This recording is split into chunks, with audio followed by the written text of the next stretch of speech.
राधा रानी का नाम शायद शब्द रूप में भगवत गीता में नहीं आता, लेकिन उनका तत्व हर श्लोक में समाया हुआ है। जब परीक्षित जी को 7 दिन बाद तक्षक नाग के काटने का श्राप मिला, तब उन्होंने सोचा कि अपने लाइफ के लास्ट 7 दिन में मैं ऐसा क्या करूं कि मुझे भगवत धाम की प्राप्ति हो जाए। तब श्री सुखदेव जी ने उनको 7 दिन के अंदर अंदर पूरा श्रीमद् भागवत पुराण सुनाया। लेकिन सिर्फ 7 दिन में इतना बड़ा पुराण सुनाना पॉसिबल नहीं था, तो उन्होंने राधा रानी को सारी कथाओं में से हटा दिया और परीक्षित जी को शिव कृष्ण जी की लीला सुनाया। और वो खुद भी राधा रानी के बहुत बड़े भक्त थे। अगर उनका नाम लेते तो कई दिनों के लिए समाधि में चले जाते, और परीक्षित जी के पास सिर्फ 7 दिन थे। इसलिए उन्होंने राधा को और नामों से, जैसे आराधना, गोपिका, राधिका से संबोधित किया।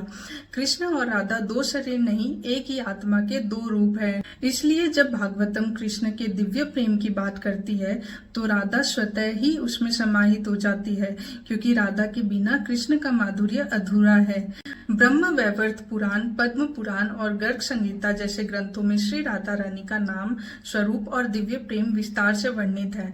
भागवतम ने तो केवल आध्यात्मिक नींव रखी थी, पर बाद के ग्रंथों ने उनके नाम और रूप को पूर्ण रूप से प्रकट किया, ताकि रस की अनुभूति संपूर्ण हो सके। वह शक्ति है, अर्थात आनंद की दिव्य ऊर्जा। आनंद को आप नाम से नहीं बांध सकते, आप उसे केवल महसूस कर सकते हैं। इसलिए उनका नाम भले ही ना लिखा हो, पर उनकी सुगंध पूरे भागवतम में बसी हुई है।